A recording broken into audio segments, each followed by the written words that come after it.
to Fly Nubian Money, where we help you master your mindset and maximize your money. I am your host for today, Laura Lalaki, international real estate agent.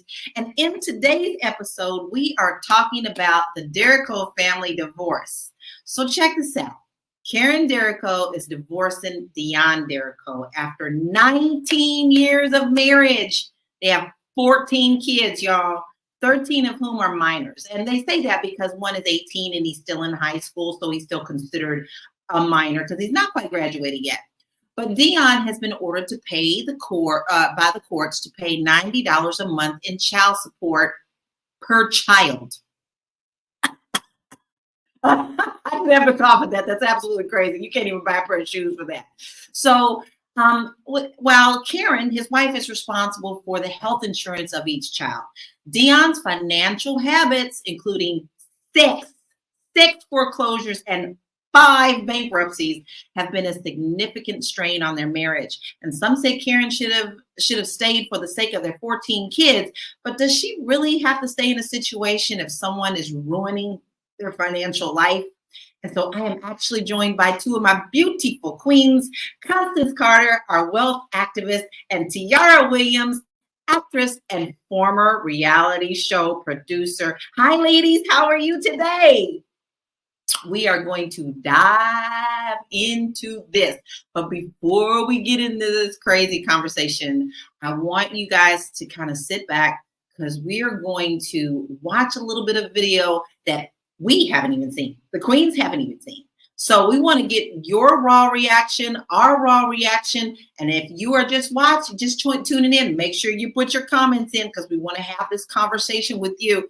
So let's see what we got queued up. I'm a little on edge. I want to see what we get ready to see. This might be exciting. So this is good life. Jamal, how old are you? I'm 43. 43. What you do for a living? I'd rather not say that, but I make over 6 figures. So you're a millionaire because over 6 figures is 7. Well, I make good money. I'm good. I'm over the range that all the women claim that they want. So okay, but why can't you tell us how you get the money? I'm legal. I don't want to put my business out there like that, but I'm legal. I ain't no street because that's the first thing people are gonna think is that your job is not legal. Well, I'm telling them now I'm legal. I just don't want to put my work sources on the internet. People that know. If I meet a match, she'll find out.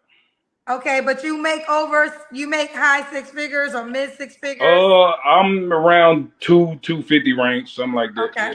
250 range. Do you have kids? Yeah, I got 3 kids, 28, 22, and a 5-year-old. Okay, the 5-year-old, are they all by the same woman? No. How many women? 3. 3. Why you not with the 5-year-old mama? Because I like young girls, and she wasn't ready. I tried to rob the cradle, and it just. So you said you like young girls? Well, I did. I was 31 when we met. She was 22. Oh, okay. So okay. So y'all can't. So I don't have like no, street babies. I was in relationships with all their moms, actually. Engaged, so yeah. They're all relationship babies. Yeah. Okay. All long term too. All long term. Just never made it to locking it down for being the one. Yeah, I was actually engaged to all of them, so I tried a few times. All 3? You were engaged to? Or you were engaged to all 3? Except my first one. My first one, I was 16, so I had him when I was 16.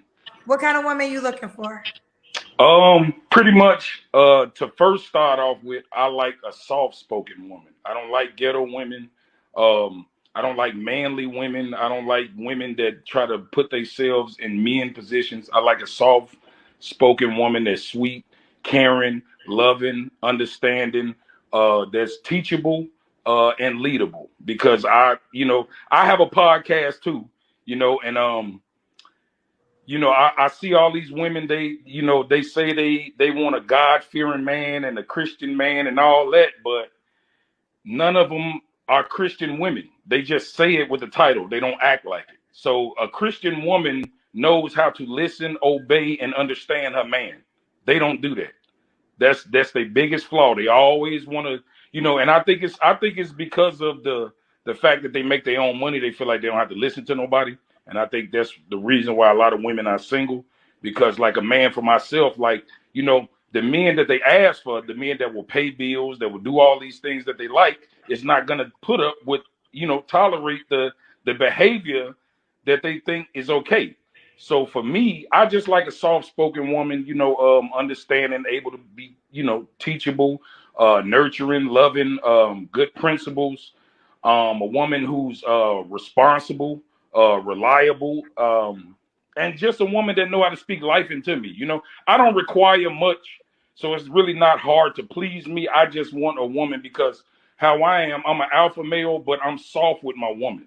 She's the only one that see me soft. The world see the different side of me. You know, I'm soft with my woman. But what I've noticed is that kind of was like a thorn in me, because women, you know, when they see you soft, they, you know, they kind of lose respect for some reason. You know what I'm saying? And I don't understand that, because I'm from the era where your woman was the only person that saw you soft. I don't want to be hard around my woman. I don't want to, you know what I'm saying? I like to leave the streets in the streets and come home to peace, loving, and nurturing. So that's pretty much all for me. And a woman that at least can take care of herself. I'm really not I wouldn't say I'm stuck on a certain pay grade for a woman, but you know, I just want her to be able to take care of herself. My man wants a Stepford wife. He don't want a wife. He wants a robot. That okay. Woo! Now you see the Negro said he likes young women. He wants to be able to mold them. And that's all that's about. He want to control somebody, and that's it. So right. That says it all. He's older. He wants a child that he can control. First of all, he said he was like, I don't require much. I don't want much. But you just named 50 things that you want. If you don't sit down. And then he doesn't mind what she makes. So she's supposed to work and then come home and also take care of him while he's the soft man. No. This just literally made me sick to my stomach. But let me tell you guys, I know someone like that. Can't stand him, but I know someone like that. We all know somebody like that. And that's a scary thing. The thing that scares me the most is this molding her. No, sir. What's wrong with that?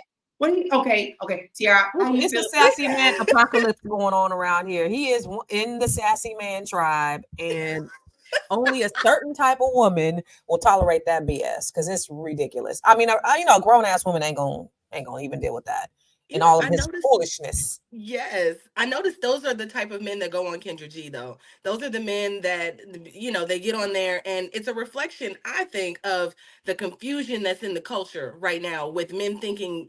I feel like I hear every man on the internet. Now, I don't know about men in real life, but I think men on the internet has created like this thing, whatever that is. Like, she needs to be soft, but she also needs to make her own. But I don't want her to work, but I do want her to work. But I want her to take care of all my kids and take all my toxic ways, and be good with it. You know, like, it's such a.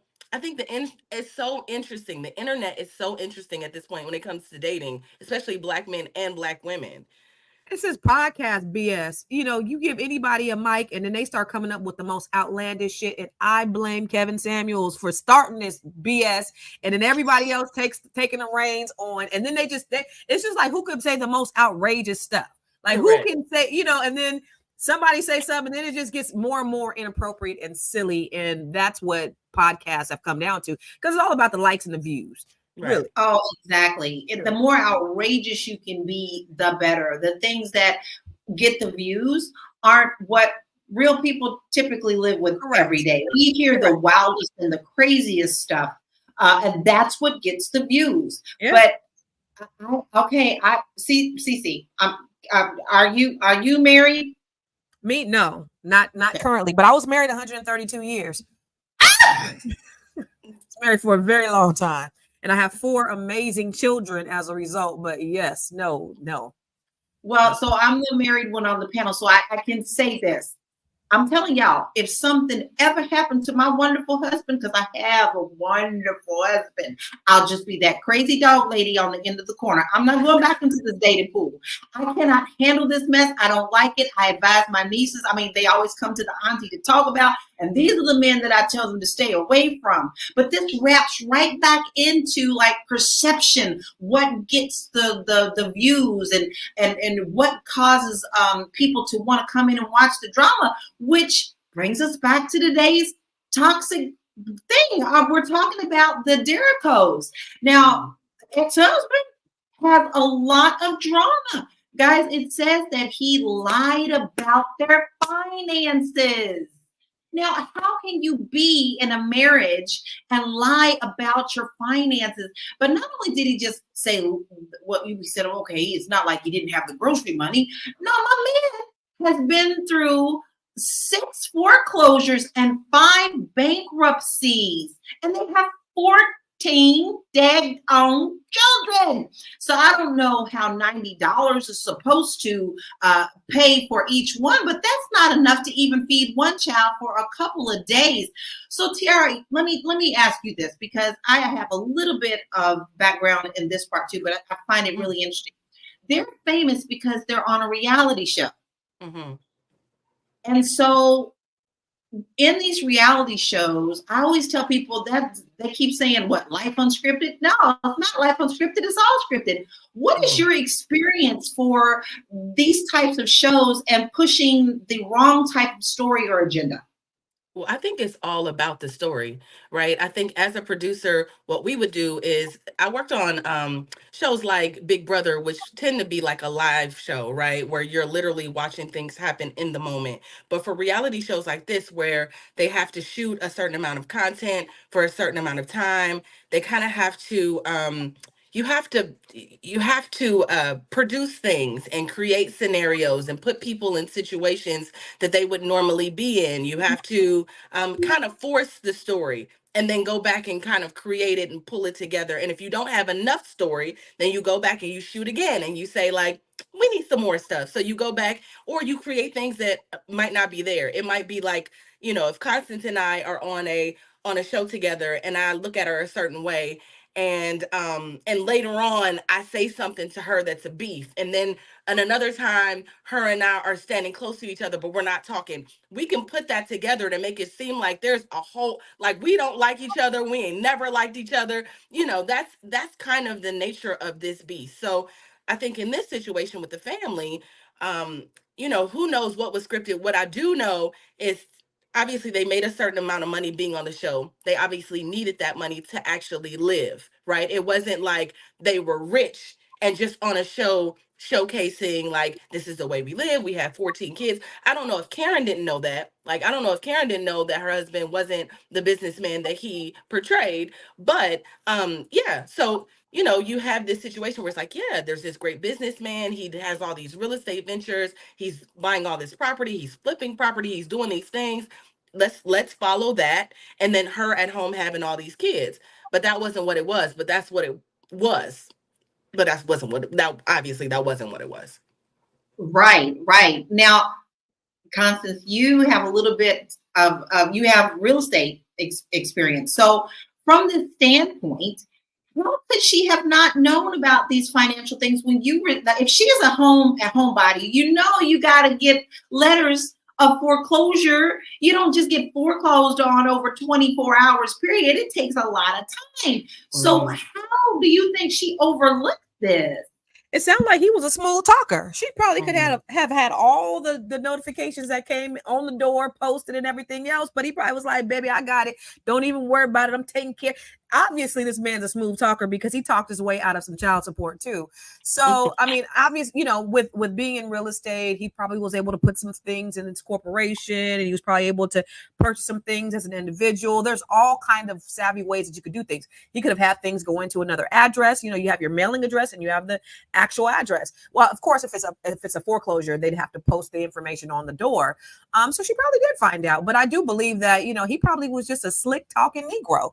And that's what ended up happening. And he surprised everybody because, listen, if the man could pay, $1,100 a month in child support for 14 kids, it's like less than $100 a month. he is phenomenal. He is phenomenal. He needs another kind of job, because if he can get that kind of listen, he got some pass-throughs going on. He is finagling and finessing and everything else, because there's no way. There's no way. He should be able, he should say that he is on the streets. Like, if you got 14 kids and you pay less than $100 a month, that means you have no place to stay. You are living in your car, because there's no way that he could actually have anything and be paying that type of money for child support. I agree. If you're just joining us, you're watching Fly Nubian Money, and we are here Monday through Friday at 1 p.m. Eastern Standard Time. You don't want to miss an episode, so make sure that you text the word Queens, Queens, to 87948, and you'll get a notification every time that we go live. Now, if you miss a show and you know you want to hear everyone and everything that we're doing here, you want to make sure that you go over to Spotify. Go to Spotify and type in Fly Nubian Money. We are there as well, so we can be with you on the road. You can listen to us while you're having coffee, your wine for the evening. Maybe we can even put you to sleepy night if you listen to it, so that you can have some fun and some fun dreams. But don't forget that you also can really get some great resources about finances at our website, and that's flynubianmoney.com. And we have a lot of free resources and courses for you to get your money right. Get your money right. So in today's episode, we're talking about the Derrico family and their divorce and their 14 children and all the financial shenanigans that's going on. And I'm joined by my co-queens, Constance and Tiara. Tiara, I got another question for you about reality TV. And then I want to share my little experience that I have with reality TV. With this being known, what you've already told us, at what point do you think the network knew about this, and did they ignore it, or do you think they even knew about it at all? TLC is a family network. So even if, let's just say, Karen found out years ago that her husband was fraudulent and that he actually didn't have no money, because Constance, I don't think he got no money. I don't think he got money, sis. Like, I just don't believe it. I feel like he's a bum, and a bum that's been trying to get over and trying to look a certain way. And I saw some quotes on the forum or on the show that's saying that he was always talking about what he was paying and what he was doing and how he was moving, but he was just really fraudulent. It almost reminds me of what's the lady on Steve Harvey's morning show? Oh yeah, Strawberry. Shirley Strawberry. It reminds me, there's some parallels between this guy and her ex-husband, almost. Like, I almost see the same kind of thing going on. Anyway, you didn't ask me that, so I'm going to get back to your question. What you asked me was, I'm going to go back to your question. So you asked me ask me one more time, because I be going on. Do you think that the TLC actually knew about this and just ignored it, or do you think they were in the dark? That's what you asked me. Right. So TLC is a family show, right? And a family network. And I believe that even if they knew that the Derricos were in trouble, it's something like you can't really break it up. It's almost like if celebrities have this this entanglement, or like this they have this perspective, or this perception, right? They have this brand that they, you can't necessarily, it's not just so easy to be like, well, I'm going to go my way and you go yours. They have this thing together. They built this thing that I don't know how many seasons they had together, but they were following the money. I believe if you got 14 children, even if they wanted to break up, even if Karen was like, man, this man is fraudulent, we are going to, obviously she knew they were going through bankruptcies. They were going through foreclosures. Like, these are things that were going on. At some point she had to be like, I don't want to be in this anymore. This man is not a good leader. He's irresponsible. He's not good for me. He's going to financially ruin my life, right? Because that goes on her credit. Y'all got to let me know. That goes on, because they're married. So that's her debt too. That's Not her. necessarily. Those are her issues. It depends on how he financed them. Okay, so she doesn't. If he did it through his business, then it's not. But you asked me about TLC, so I believe that TLC could have known that this was going on, but everybody has a part to play, because at the end of the day, it's all an illusion anyway. It's all scripted television, just like some of the movies you watch. It may be a little looser, right? Like in terms of the way they approach it, but it's definitely has to have like a formula. They got to stay they got to stick to the script. And that's what's going to lead me into my little story about what I know about reality TV and real estate. So before I get into that, I do want to address a couple of comments that we had, and we'd love for you guys to comment. We love it because we love the conversation. So keep it coming. So Karen says, I still say all these shows are messing up our children for finding partners with respect. I think that's a valid point. And Constance, I'm going to give you a question after this about that. I want to talk to you about maybe the children. And then Gino says, you don't know enough about the man to say he's a fraud. If you had 15 kids, you would be financially stretched then too. Do I have Okay. I'm sorry, but what we do know and what has been let out, because it wasn't let out before, is all we knew that there was financial issues. And that's something that you definitely talk to your partner about. It's not like you go hiding it. She could have been blindsided by this. But let me tell you my little story about real estate and reality TV. So I had a listing, and it was actually in California, close to Sherman Oaks. And it was one of the worst, scariest houses that I had ever listed, okay? And it was bank owned. And so it was in horrible shape. I'm telling you, I think there was some voodoo going on there. I kid you not. That's a sad story, but I digress. And so TLC came to me and said, we need to use your house for a show. And I was like, okay, how can I help you? Well, we don't need you. We just need the house. Because it was one of those shows that you're supposed to go see 3 houses and choose one. Had already closed on a house, moved into the house, and then went and found 2 other houses to record. How much reality is that, might I ask you? They had already closed. So guys, don't get caught up in this reality TV, because there's nothing really real about it. So I could see how they wouldn't, even if they did know, wouldn't say anything, because it kind of falls into their agenda. Now, this may be a spinoff show for Karen. Hopefully. Okay. I hope she has that. I hope she gets that opportunity. Yeah, I do too, because you know what? That's a lot of mouths to feed, and less than $100 for each child is absolutely crazy. So, Constance, you said you have children, and you've been divorced. So my question to you is, how do you think that this affects the children? I know that your situation is different. You're not in a reality show, but you can discuss, some of the effects that children have with divorce. Oh, absolutely. I mean, I have 4 children, and 3 of them are now divorced. 3 of them are now young adults. 3 of them, because I've been divorced maybe a year and a half now, but 3 of them were underage when we separated. And yeah, I mean, I when I got divorced, I picked up and I moved across the country from California to DC. So when you talk about a whole life shift, right? I snatched them away from their friends, their family, and it's definitely something that drastically affects the kids. But I also do believe, because now what I'm learning now that I'm divorced is the trauma that they had faced when we were together.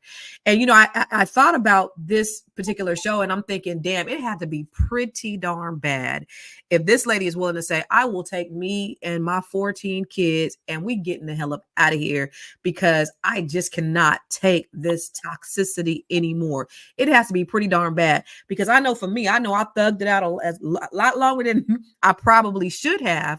And when I talk to my children today, You know, they tell me about all the things that happened to them, you know, because I was the breadwinner. I'm at work all day. I'm the first one in, the last one out, and all that stuff. So there's a lot of things that I missed out and missed because I was out there hustling. So imagine what these children, these poor children had to endure if this lady said, I'm just gonna take 14 of us and bounce because I just can't do it with this person I'm with. He has to be pretty, had to be pretty bad. Because I would have to weigh that. You know, I have 4. So 4 add 10 more on that. It's like, you know. That's a scary thought. That's a lot of people in one house and not 2 parents to deal with what is going on in everyday life with them. It's crazy. So if you're just now joining us, you're watching Fly Nubian Money. We're here Monday through Friday, 1 p.m. Eastern Standard Time, and you don't want to miss an episode. So you want to make sure that you text the word Queens, Queens, to 87948 to receive notifications. And sometimes we have some pretty cool specials on that. So you want to make sure that you text that today so that you don't miss out. Then you want to make sure you head on over to Spotify and look us up over there at Fly Nubian Money and subscribe to us there. And while you're there, why don't you go ahead and give us a good rating, because you know this show is good. So give us a good rating over there as well. And finally, if you're really looking to get some information about getting your financial house in order, we have resources for you as well. All you have to do is go to our website, which is flynubianmoney.com. And we have great courses and resources for you to start there because, you know, you always got to have your money right. And that's exactly what I want to ask now, because with Karen being pretty much a single mother. I mean, I know that he may still be in their life. We don't know. We'll see how the rest of this unfolds. But she would be technically a single mother now, moving them all into one spot. Tiara, do you see how she could possibly use this to her advantage to get income in with more types of shows? Yeah, it just depends on how savvy she is as a woman, right? It depends on how, you know, the question is, if you haven't seen, okay, if you've been at home just kind of like living in a bubble, right, and not really paying attention to what's been going on around you and with your husband, it makes me question, you know, it makes me question you. Like, it makes me question Karen and her accountability, and how much of this is her fault, right? Should we just say like helpless woman that's been at home just rearing kids, having kids, or when you started to notice red flags, why you still decided to have the other 5 kids or 7 kids or 10 kids? Like, when did you start to notice that your husband wasn't a good leader? Or did you always know that, right? So that's not what you asked me. But what I know is but what I know, but it just makes me think about that because it makes me question her character and how savvy she can be after this. But she can get on GoFundMe. You know, people do that and they get millions and millions of dollars. That's a thing. It just depends on the way she wants to spend it, or she can start to have those meetings with TLC and other shows. Again, if she's savvy, put a little package together and go out and see what she can get. But I would hope that they offer her something. I hope that she is savvy enough. I hope that this situation has made her a smarter woman, that's made her a little more shrewd and a little less like gullible, all the things, right? So I hope that for her. I wish that for Karen. You know, I want to piggyback on that though. I mean, I think that TLC would be it would be in their benefit to offer her something at this point, because you know it's a hot topic, and they would definitely get the ratings if they did like a life after for her. So I think that it would be to their benefit. So I believe that they will. I don't even know if she has to do anything, but to speak to her character as a woman, you know, unless you've been married and you understand the institution of marriage and what that looks like, and then having children. And then she has 14 kids. I got 4. I barely knew what was going on in my household with 4 children, right? I barely knew what was going on with my spouse with 4 children. So imagine having I can't even, like, my house is chaotic with 4 children. You know what I'm saying? You guys, like, understand that it is a lot. When I look at, you know, being I'm being a single mother for the first time. And I'm like, damn, this is hard because it's just me. Like, Yeah. I don't have anybody I could bounce anything off of. My kids, my son got into a car accident last week. My other son towed my car a week before. My daughter banged up my car a week before. And I'm just like, it's always something with these kids. And I don't have anybody that I could just like defer to or say, help me out or talk to or just anything, just yelling at them to clean up behind themselves or whatever. Just having to imagine 14 kids. I got 4 and 3 of them during the year. 1 of them's in college, then 2 was getting ready to go to college, but it's a lot. So I can't say that she wasn't a savvy person. And then to talk about the institution of marriage, right? So my kids ask me to this day, Mom, why you stay so long? Why were you with this person? This is your daddy. I'm like, you wouldn't have been here if I wasn't. And so now I look back at it and I'm like, you're right. But I'm thinking this is my husband. Biblically, we were taught to stay together till the end of our lives. This is a contract and this is a covenant. And we did this before God. And no matter what, we got to go through this for the rest of our lives. Ebbs, flows, peaks, valleys, all of these things. And so, yeah, there may be some flaw in his character, but you don't run at the first sign of trouble or the second or maybe even the 10th because we were taught and ingrained in our minds. This is what marriage looked like for good, for bad, for better, for worse, all of those things. And so you have, you got to look at it from her perspective. And then on top of that, if I can reiterate one more time, 14 kids. So, I mean, like that right there, he would have had to been beat my ass when we leave with 14 kids. Like, mismanagement, money, I don't care. 14, I need help. You know what I'm saying? So it had to be pretty damn messed up for her to leave that marriage with 14 kids. And that's what I think. I think what we're being fed is what we're being fed. And I think that they also drip these things and milk it for as long as they can. You're right. 14 kids, you barely can get up and brush your own hair. Yeah. Till you get these babies out of and off to school. You're busy doing the cleaning. You're busy doing everything else. And a lot of times, if you are trusting your husband as the head of the household to handle things, you're trusting him to do that. But I also see an opportunity for her. They did it for the mother. When was that one woman who had all them babies? And then they ended up Octa lady. Octo mom. Kate and then Kate Gosselin. Yeah. Yes. Okay, they gave her another show and she succeeded very well. But let me tell you something, Karen, there are t-shirts, there are books on how to be a mother of multiple people. There is talking places that you can go and stand and do your guest speaking. Don't you let this hold you back because you got a lot of experience that you possibly didn't even think about. So I hope that platform does open up for her. But Constance, you made a really good point. Do you ever think that there's the right time to end a long-term marriage, especially with so many kids involved?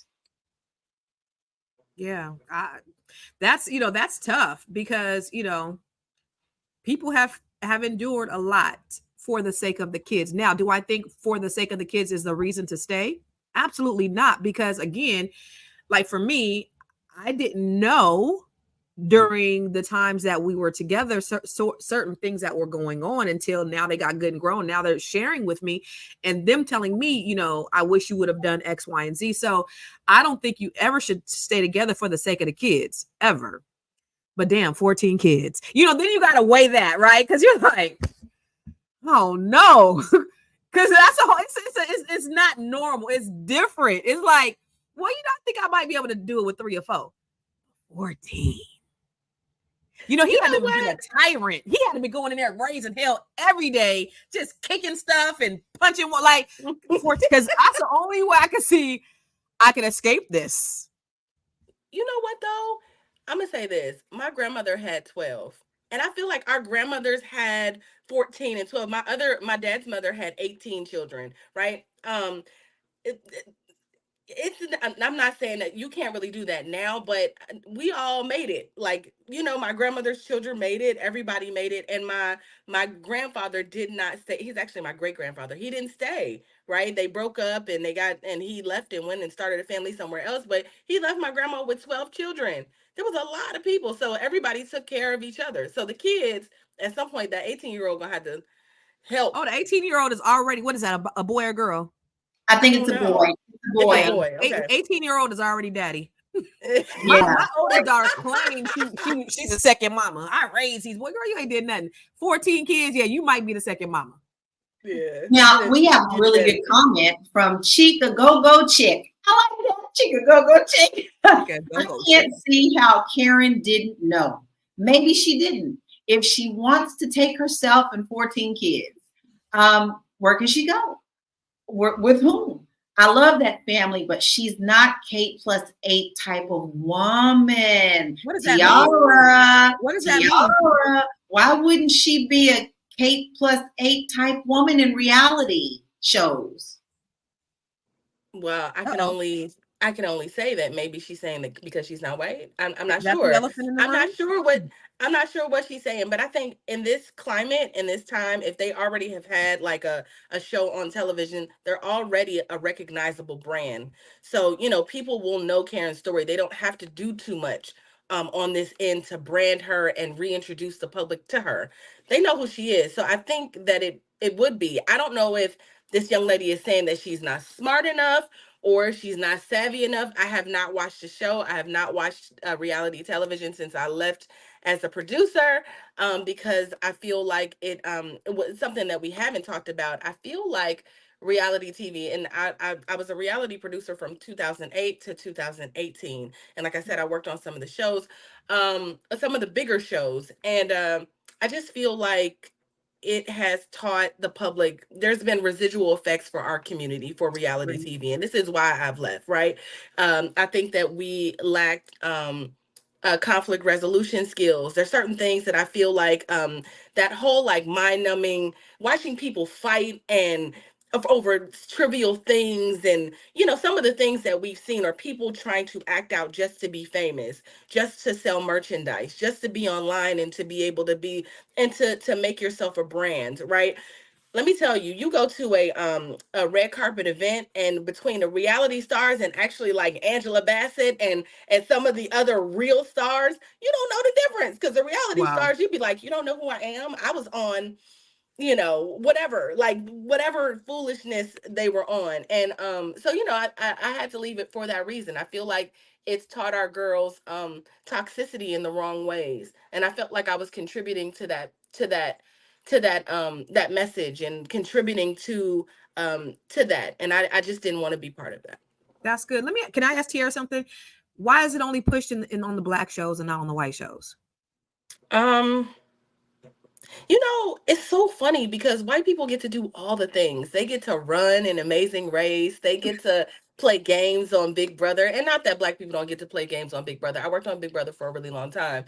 But I feel like, I worked on like, what is it? Scared and Naked and Afraid. And I feel like white people get to do whatever. They get to go and we get to do what? Fight.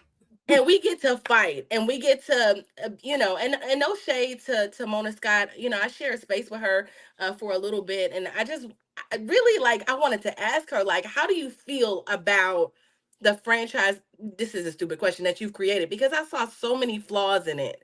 And really, it's what drove me to start my own production company. But I just saw, I think what Love and Hip Hop was supposed to be when Jim Jones and Chrissy approached Mona and they were supposed to do it. It's supposed to be like about people that loved one another and loved hip hop. It was supposed to be about like music, and it was just supposed to be a different thing.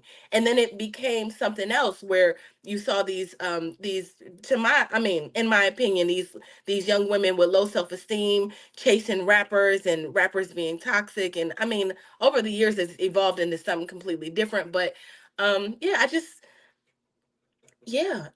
think that just like in movies, Constance, we get to see white people do all the things. Like, right, in movies we get to see white people be Dumb and Dumber, and all the things that white people get to do in movies. They get to live in these these alternate universes and play these things. And I think they also get to live that out in reality TV too. Us, unfortunately, we have cookout. We end up doing we have a cookout movie, and we end up doing an electric slide at the end. And that pretty much is the gambit of what we get to see black people do, unfortunately. Don't forget the church scene. We gotta have the church scene. Oh, you gotta have the Lord for sure. Right. Wouldn't it be great though? And I think it would be a great surprise if we seen reality shows that had happy endings, if we seen people loving on each other. And I hope that's what you're doing with your new production company. But it would be, I think the executives will be pleasantly surprised at the ratings that they would get from Black people and the support that they would get from Black people if they started putting out or producing positive things and Black people were in droves watching these things. I think they would be pleasantly surprised. But that's what You know what? talk about the ratings. Nobody they consider that boring. They like to see the fighting and the kicking. I haven't seen any alternatives. What alternatives do we have? If they present an alternative, perhaps we would watch. So it's so funny because we used to watch positive things in the 90s, right? Mhm. Early 2000s, there were all kinds of things on TV, right? Until we got introduced to this whole reality show thing. But it's so funny because I started my production company actually in 2012, and I started it because Deborah Lee was saying something about Black people not supporting positive programming enough to the point where they would make it. So they went where the money was. And I remember being so angry about that. Like I was like, but you got to put it on TV. Just like we've been programmed to like junk food, sometimes we got to be programmed to like spinach all over again. You have to change that. You have to change that palette a little bit. It might take some time, but I don't think they don't want to wait for that. They don't have the patience for that. It's just like, will it make money now? Yeah, everything is an instant world, and that I think that's part of the problem. If it doesn't give instant gratification in everything that you do, nobody wants to put their money where their mouth is. This is why AI is also very dangerous right now in all of the industries, because it's instant gratification without quality or craft. So I think it's really hard to change people quickly in their mindsets. But we've been talking about how Karen can possibly revive things and be able to care for these children on such little child support. And by the way, if she's not really stable, how's she paying for the insurance? Because honey baby girl, insurance will Baby. take you down. Insurance Yes, will take you down. So I want to talk about Kevin, because we talk about the money, like buying houses and flipping houses and all that stuff does take money. Can he recover from this? My thought is this, is knowing so much about REO. I deal with REO a lot of the times. You have to really be far behind before they start on your door and sending the letters and everything else, because it costs a lot of money to do this. Now, if he did these things within an LLC or his corporation, he can very easily bounce back, guys, by just opening another corporation. Whereas I don't see how Karen could do anything in real estate if she didn't have the credit or the ability to tap into money and funds that are not related to a bank. So, Tiara, do you think that now he also has an opportunity to come back to TLC and say, make me the good guy? Because guys, we know Trump does it. Trump did it all the time. So why can't he come in and do the same thing and be like, from grave to success? Do you think that's a story? I love that you said that.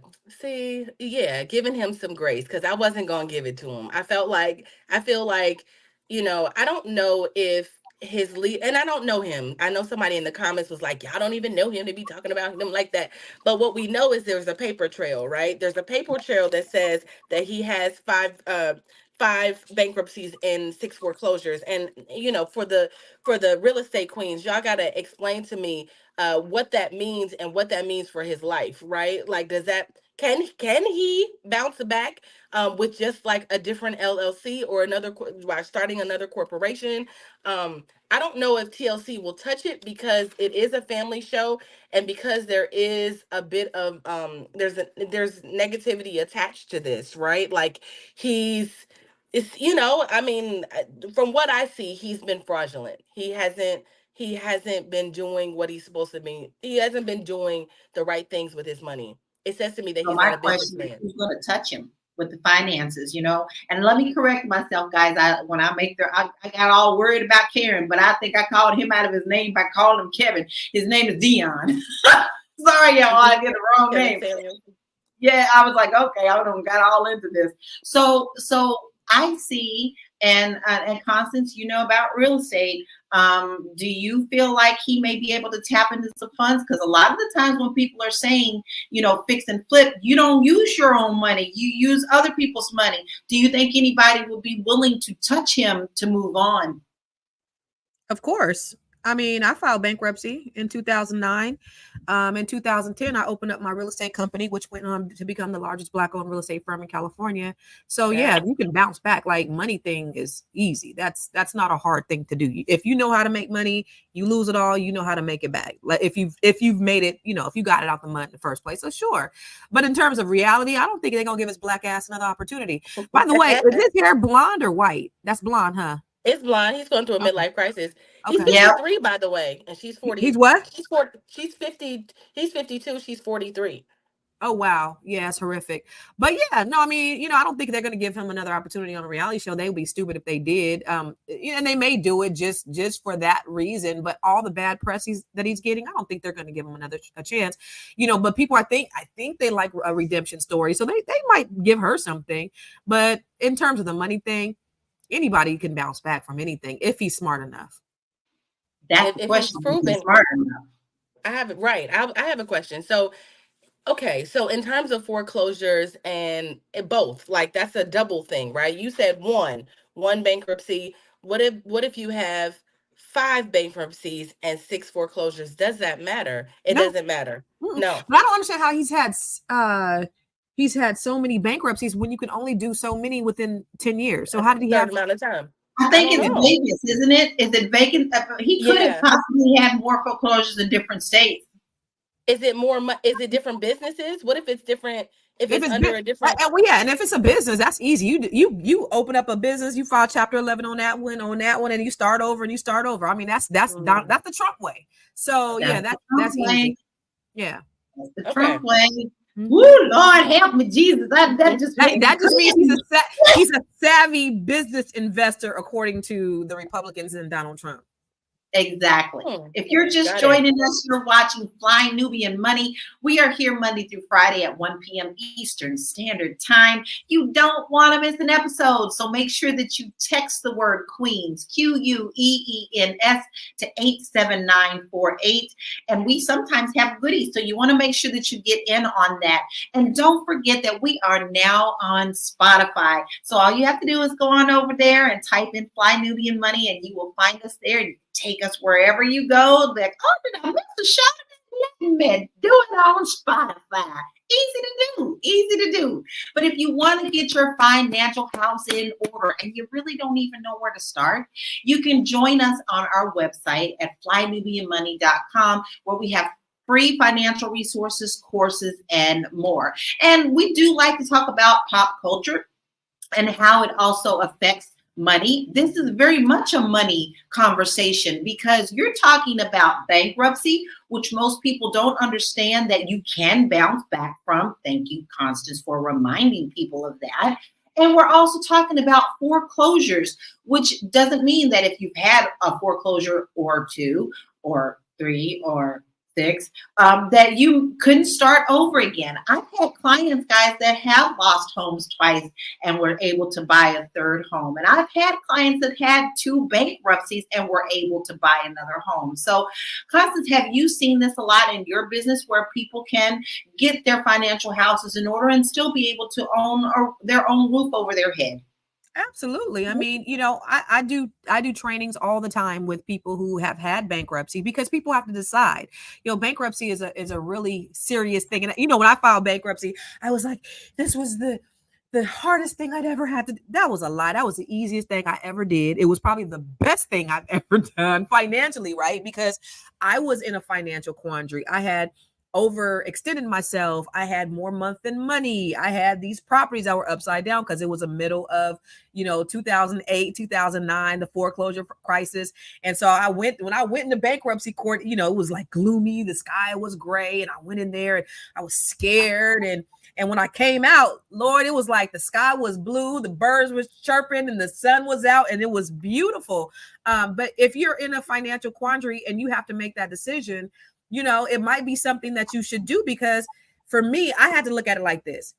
If the total debt I have is going to take me over 2 years to pay, let me go ahead and get rid of it. And the reason why I say that is because in 2 years after you file bankruptcy, you could purchase a home again. So if I got $50,000 in debt and I want to be a good steward, I do. No, not really. But if I have $50,000 in debt, it's going to take me 6 years to pay it off. Chapter 7 that mug. I won't chapter 13. I will chapter 7 it, and then I can reset and restart my life and go. And you just have to remember to, fix your stuff after bankruptcy. So I do trainings and things all the time on my Grow Your Money Club, where I help people fix their credit after bankruptcy. I show them how to invest. I show them to do all the things in order to get back in position. So, if I just feel like my hardships are the blueprint to help other people because I've been through that. That part. And that is the reason, I also teach first-time homebuyers classes. Like, you can be financially responsible, but you don't have to think that everything is over if you filed bankruptcy or if you've had a foreclosure. I've helped so many people, but the first thing is to get educated constantly. You are so right. Out of necessity, I call it mother necessity, because when I first got into real estate, my real estate agent, I wasn't in real estate. He was horrible. So when I decided to get into real estate, I was like, I'm going to do everything opposite of what he did and educate people as well. So I don't think that either one of these people's lives are over. I think that they could definitely recover. I think that they can use this to launch into more things. I know we've thrown out the orange one's name once or twice today, but that is a lot. People always look up to him, and that's why they think that he's a smart businessman, because it doesn't matter how many bankruptcies and stuff that he's had. He's able to bounce back, and just because he could doesn't mean that we can't. We just need to know the type of resources that we can tap into in order to continue to grow. So I do want to bring this up because someone in the comments earlier, I missed this comment, like, where is she going to live? Well, you know what? He did lose the home that they were living in. And that's what concerns me, in the fact that if that was where the home was, they are still going to come and knock on your door. So my concern with that is, how could she not have known about at least that home? Because we have to post those notices on the door, whether it's a tenant there or people who actually live there. So how can she, in this situation, even if she did or didn't know, we've got all these kids, how could she possibly teach her children that this is a learning lesson? Tiara, do you think that she would be able to educate her children through this? Because children are not going to not know about this. This is public. Yeah, I think experience is the greatest teacher. I think that they are watching, absolutely watching their mother and their father go through this very public, divorce and battle. And I think that they've learned lessons. If the younger children, obviously there's younger children, so maybe they don't know everything that's going on, but the older children may know what's going on and learn lessons. And then I'm sure she's saying, like, make sure you're paying attention, and there's conversation. I'm hoping there's conversations being had, but I think that experience is the greatest teacher. And I'm pretty sure that after this, she won't find herself in a marriage full of riddled with red flags. Hopefully she can, if she right, prayerfully, hopefully she doesn't end up in the same situation. It's so interesting that we have these conversations about whether she'll be able to find love again. It makes me think of how people are like, she should have stayed with him because they have 14 kids together. Who's going to want to somebody with 14 children, but there's somebody out there for everyone. So I'm praying that the children recover, and they will. I think everybody, like Constance says, I love what you said, Constance. A lot of what you said, because you're absolutely right. Everyone will be all right. Hard times come and they go, and there's ebbs and flows of life. And, I hope the kids will gain. I'm pretty sure they're not stupid children, so that they're paying attention to what's going on, and children are very intuitive. So I'm sure they'll understand. Can I add to that though? And I love what you said, experience being the best teacher, because it is. And then you said about people saying who's going to be with her with 14 kids. Y'all know Kiki Wyatt got about 12 or 13 of them, and she got a new boo. Y'all know that, right? Y'all know that, right? Exactly. But Exactly. let me also add to that, just here's what I think as parents we need to do. As a mother of 4 children, one of the things that I tell my kids when they tell me, you know, certain experiences that they've had or trauma or whatever, I try to explain to them that I'm a real human being. Right. I just try to explain to them that like mommy is not perfect.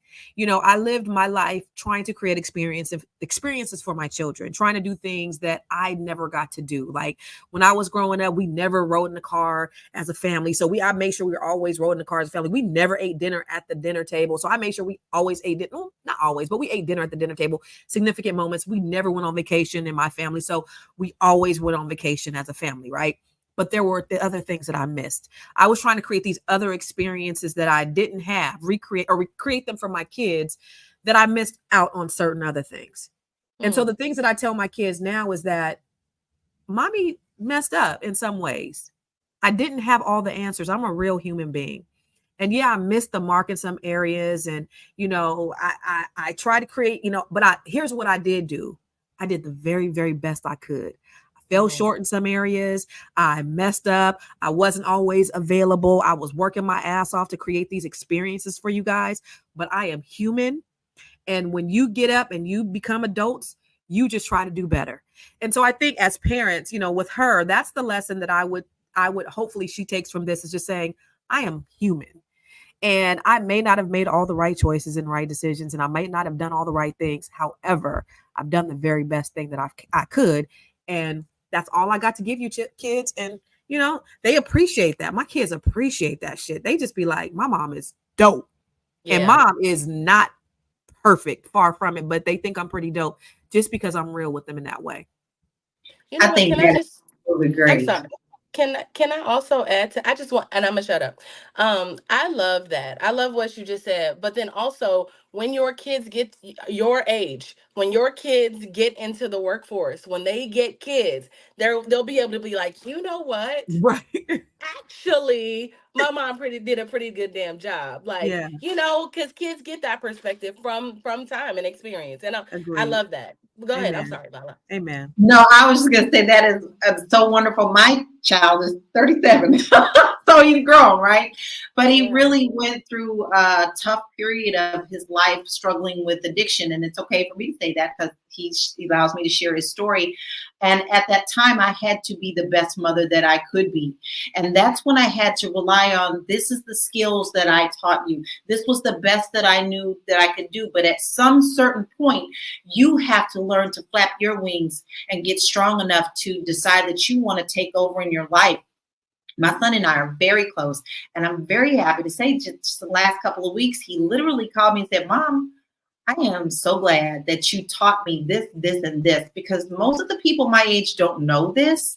And even though I was going through my addiction, I always fell back on what you taught me. So I don't we sure lessen the fact that what we teach our children, what we structure our children in the best way that we possibly can, never really leaves them. So never think that you're being too short about what you're teaching them in life, because maybe just a small little thing will get them through a very tough time. And oh my God, I cannot believe that we have gone through this hour. I think we have really touched on a lot of great information about, you know, reality TV. Is it real? Is it not? How does this affect financial? How can you bounce back? There's hope for you if you're going through something like this as well. So I'm going to end the conversation by allowing my queens to give their final thoughts about this. And please also let us know where we can find you. We'll start with you, Tiara. So I just believe that we don't have to always go through experiences. I know we were just talking about experience being the best lesson, but I think it's so great that God allows us to watch other people's experiences and extract lessons from those things. So I don't have to have 14 kids and a terrible husband to know that I don't want that. I don't want that. I don't want 5 bankruptcies and 6 foreclosures. I don't want that life in my life, right? And so thank goodness there's people around us that are having those experiences that we can watch and go, wow, nope. But we had a conversation and it wasn't from a place of judgment. I love how, you know, all of the queens also extended grace, and it wasn't about bashing one person or the other. We're just all trying to have this experience, right? We're trying to all live this life out, and sometimes we don't always get it right. So that's what I got from today, and I love that. If you are interested in learning more about me, I am at Miss Black Hollywood across all platforms. That's MSBLACK Hollywood. And yeah, check me out. I also have a company. We're called Real Virtual. That's REEL virtual.net. And if you are interested in writing anything creative, your first film project, a book, anything creative, you reach out and let us know. You're muted. No, you are muted because she is Building going your in too. empire. Building your empire. I want that in. Proud of you. You so dope, Tiara. You I so know, dope. right? Superwoman. So, I love Constance, what are your final thoughts, and where can we find you? Man, listen, you put that thing in perspective. I don't need to have 14 babies, 6 bankruptcies, 5 foreclosures, or whatever it was. That is crazy. You think your life is bad? Try 14 kids, a single mom, 6 bankruptcies, 5 foreclosures. It's crazy. In any case, I just think that, we just need to focus on just doing and being the best people and the best versions of ourselves that we can be. And I pray that she has a great life, and I pray that she can bounce back from this. And if she's able to parlay this into an opportunity, I think that will be awesome. There are a lot of things online, about her and the red flags and calling her stupid and all kind of things. But you got to think about it. When somebody has 14 kids, you have to put a lot of thought in separating yourself. So understand that, being married is tough. And I, when you talk about, hopefully she doesn't get back into that situation again. I pray I don't. I pray that I find, a great man that loves me and loves all of my kids, even though they damn near grown. So it's, you kind of like look at these situations and think to yourself, how can I improve from looking at somebody else? And that's what I've taken from this. But anyway, she can bounce back. He can bounce back. For me, follow me on I am Constance Carter on all platforms. Go to ConstanceCarter.com to get more information. I have the Grow Your Money Club, where you can learn all about how to grow your money and not blow your money. Just different ways. I have tons of trainings and masterminds. I also have the Net 7 Collective, where I coach Black women from all over the country. I am getting ready to start my 4th cohort of the Net 7 Collective. And this is Black women from 25 to 80, from your startup entrepreneur to successful business owners, from me with a PhD, a public high school diploma, to actually I've coached Harvard PhDs. And I just show them in a very safe and very loving environment how to not only get money, but to be able to keep it, to be able to increase their net worth by 7 figures. And so that's my passion project at this juncture of my life. I went from helping thousands of people build wealth through real estate to helping Black women specifically, because I believe that the African proverb that says, when you teach a man, you teach an individual, but when you teach a woman, you teach a nation. And so my contribution to closing the wealth gap is really with Black women. And my passion right now is really with Black women and helping them to really be able to grow so that they can help themselves and the community. So that's where I'm at. And this is why I absolutely love being a part of this network, because if you notice, I am surrounded by queens that uplift others. And this is why it's really important that you make sure you still follow us, because no matter, I'm like tearing up, because I've got 2 queens here who have nothing but uplifting things to say.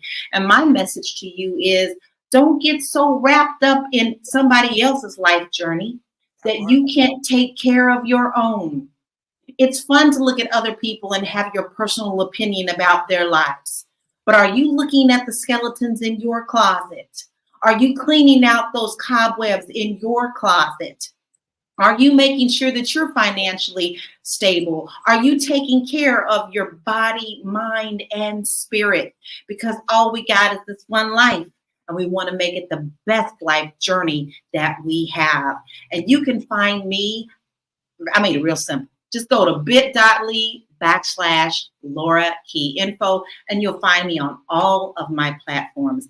Guys, what a show. What a show. I want to take the time to say thank you to each and every one of you who have watched, who have commented, who have shared, who have just laughed with us and also put in your questions.